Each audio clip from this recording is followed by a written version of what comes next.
Mary Pickford turned Stardom into an empire, and she did it in an industry built to keep women on stage, not in the boardroom.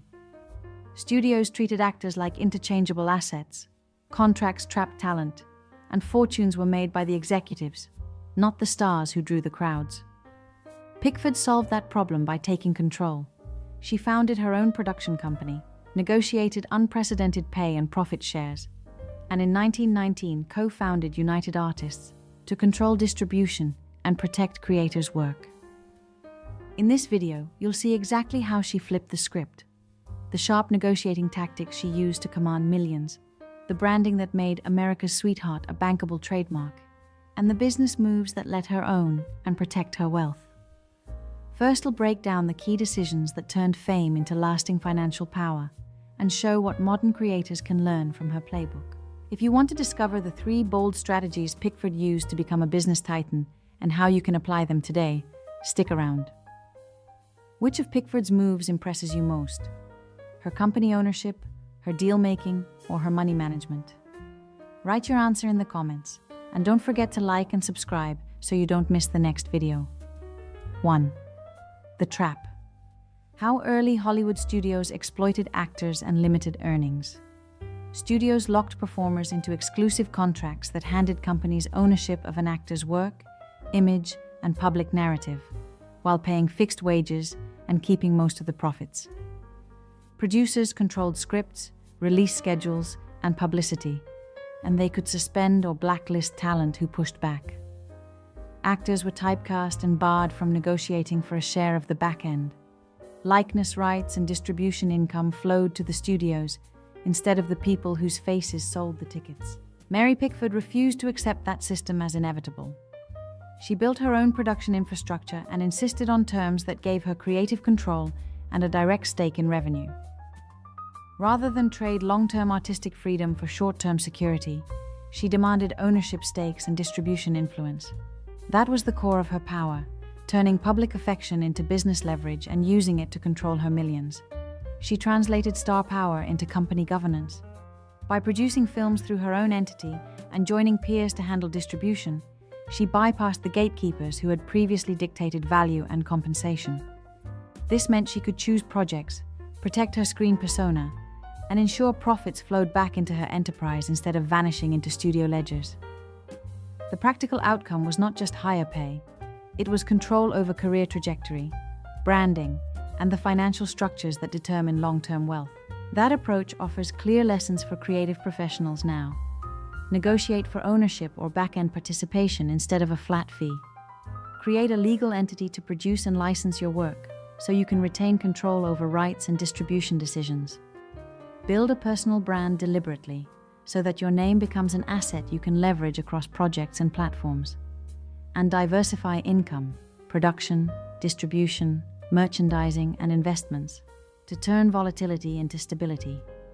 Pickford's business mindset turned a system designed to extract value into one that served her ambition and secured her independence. Which single move do you think best broke the studio trap for her? Forming her own production company, insisting on creative control, or co-founding a way to distribute films independently? Write your answer in the comments, and if you enjoyed this breakdown, please like and subscribe so you won't miss the next video. 2. The rebellion.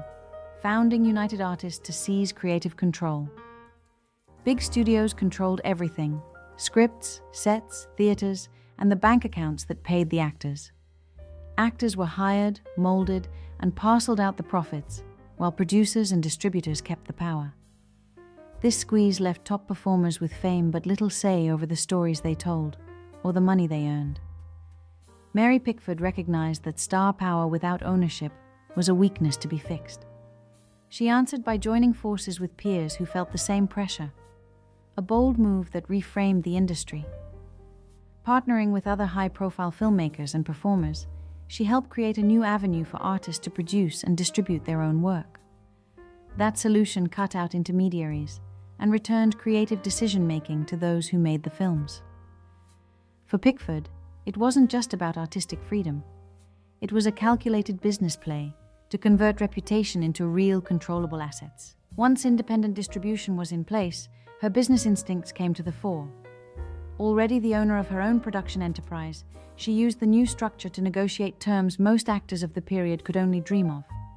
She insisted on input over scripts, casting, and finished cuts, and she leveraged her name to demand better financial participation from releases. Marketing campaigns were tailored around her persona, and because she now had a stake in distribution, the upside from successful releases flowed directly to her company rather than vanishing into studio ledgers. The practical results were unmistakable. By combining ownership of production with influence over distribution, Pickford transformed her celebrity into enterprise. Her model showed that performers could be executives, decision-makers, and financiers all at once. Industry relationships shifted. Producers had to reckon with artists who could now threaten distribution pipelines if their demands weren't met. For modern creators, the lesson is clear. Control the channels that deliver your work, and you control more than fame. You control revenue, legacy, and the terms of your art. What would you do with that kind of creative and financial control? Keep total artistic freedom, invest in new talent, or build an entertainment empire of your own? Write your answer in the comments, and don't forget to like and subscribe so you don't miss the next video. 3. The Empire. Becoming the first female millionaire and production boss. When the studio system treated performers like interchangeable assets and contract clauses locked creative people out of their own work, Mary Pickford pushed back with a ruthlessly practical business mind. She was America's sweetheart on screen, but off-screen she was a strategist, refusing roles that stripped her of control, insisting on profit participation, and demanding the same leverage that studio executives enjoyed. The problem was simple and systemic. Talent had no ownership, no say in distribution, and no real share of the fortune their faces made others. And Pickford decided that the only solution was to take ownership. She solved that problem by building a business around herself. Rather than accept the usual star salary trap, she organized her own production operation and partnered with peers to control distribution. She joined forces with other heavyweight artists to create a vehicle that bypassed the studio middlemen. And she ran her own company, where she picked scripts, chose directors, and shaped marketing. That meant she was not just the face on the posters. She was the boss, signing checks, shaping budgets, and protecting the property rights of her films. Concrete examples include her hands-on work with trusted directors, her insistence on creative veto power, and the widespread merchandising of her image through photographs, postcards, and licensed dolls that turned screen popularity into recurring revenue.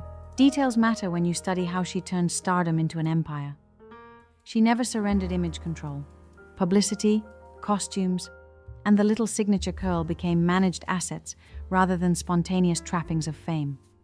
Her contracts were negotiated with a business-first mindset, securing revenue shares, creative approval, and ownership stakes that allowed her to benefit long-term from a picture's success. She also used her celebrity as a platform for diversification, turning popularity into tangible products and negotiating distribution deals that put profits where the producers and stars could actually access them. That practical approach to monetization, own the work, control the narrative, and extract fair compensation, is what elevated her from star to production boss and made her financial power undeniable. The lesson is immediately useful for creators today. Intellectual property and negotiating leverage are where long-term wealth is made. Build partnerships that respect ownership, demand rights and residuals, brand deliberately, and don't hand away distribution to intermediaries without a clear stake for yourself. Mary Pickford's career model shows that combining artistic authority with contractual savvy creates both artistic freedom and financial security. If you're approaching your own creative business, think like Pickford. Protect your content, control your image, and treat every contract as a business plan. Which part of Pickford's approach do you think matters most for creators now? Ownership of IP, control over distribution, or deliberate branding and merchandising? Write your answer in the comments, and don't forget to like and subscribe so you don't miss the next video. 4. The strategy. How she negotiated contracts better than any man. Studios treated performers like interchangeable pieces, signing talent to long-term contracts that stripped away ownership and creative say. Mary Pickford recognized that problem and turned it into an advantage by refusing to accept the default terms every other actor had to live with. She answered the power imbalance not by pleading for better treatment, but by changing the contract table itself. She leveraged the most valuable asset she had, her audience. That gave her real negotiating power, more than any legal argument could. Controlling how she was presented to the public, from image to press, translated into leverage at the bargaining table. Instead of taking a paycheck and leaving rights behind, she extracted creative control and production authority, insisting on producer credits and participation in profits. When distribution and exhibition were bottlenecks controlled by studios, she partnered with peers who shared her goals to cut out intermediaries and keep the upside for creators themselves. On a practical level, she negotiated by demanding specific rights rather than vague promises. Ownership clauses, profit participation, approval over scripts and casting, and control of advertising were the kinds of terms she pushed for. She surrounded herself with savvy advisors and refused to sign boilerplate agreements. A clause scratched out in red pen could mean thousands or millions staying in her hands instead of vanishing into studio accounts. She also used partnerships strategically. By aligning with other powerful artists, she increased bargaining clout and created alternatives to studio dependence, which is exactly what shifts negotiating power in any business. Those moves weren't accidental or purely ego-driven. They were deliberate business strategies: build brand equity, convert audience loyalty into contractual leverage, insist on ownership and creative control, and use alliances to create negotiating alternatives. Modern creators can translate this.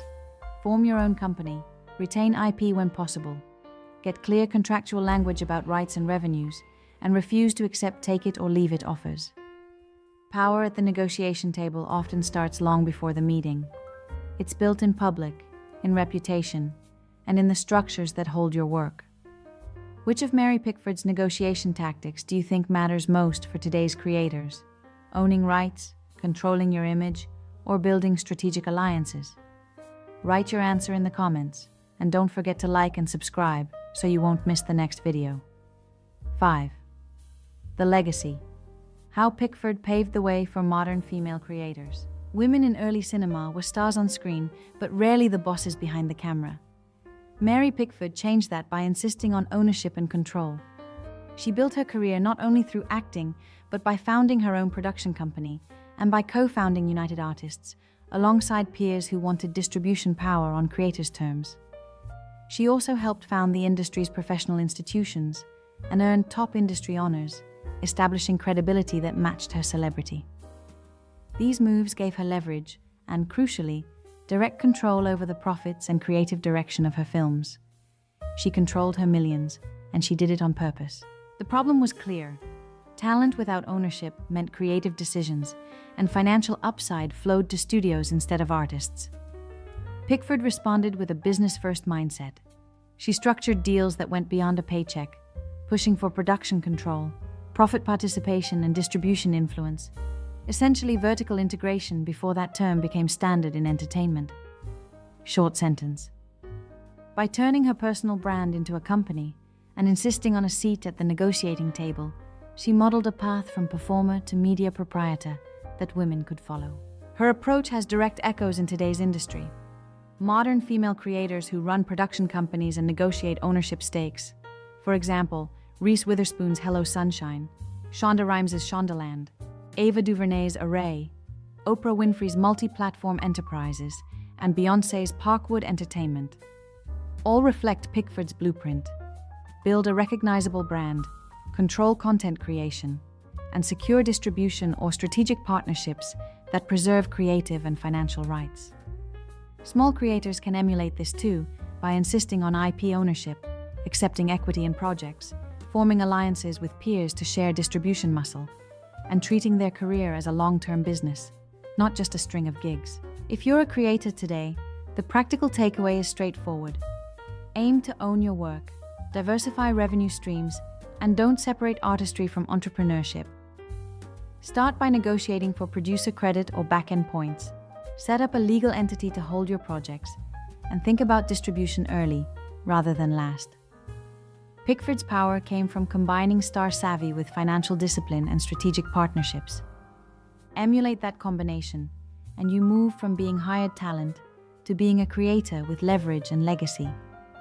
What step will you take next to own more of your creative future? Write your answer in the comments, and don't forget to like and subscribe so you don't miss the next video. She wasn't just America's sweetheart. When the industry tried to own her, Mary Pickford rewrote the rules. Studios locked actors into exploitative deals, and the problem was clear. Talent had no control over money, roles, or legacy. Her solution was radical. She turned star power into ownership, co-founding United Artists and becoming the first woman to run her own production company so she could control her work and her millions. In practice, she negotiated like a CEO, built a brand around her name and image, invested in production and distribution, and used her fame to change contract power dynamics for artists everywhere. Those moves didn't just protect her paycheck.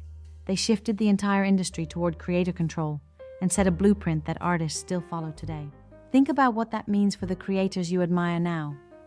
Mary's business mindset made artistic independence possible, and her legacy lives on in every actor, writer, or director who owns their work. Summary: co-founder of United Artists, first woman to own a production company, a star who controlled her millions and used business smarts to gain real power. Which of Mary Pickford's moves impresses you the most? Her founding of United Artists, her insistence on ownership, or the way she built her brand? Write your answer in the comments below. And if you enjoyed this story, hit like and subscribe so you don't miss the next video, where we'll dig into another Hollywood rebel who changed the game.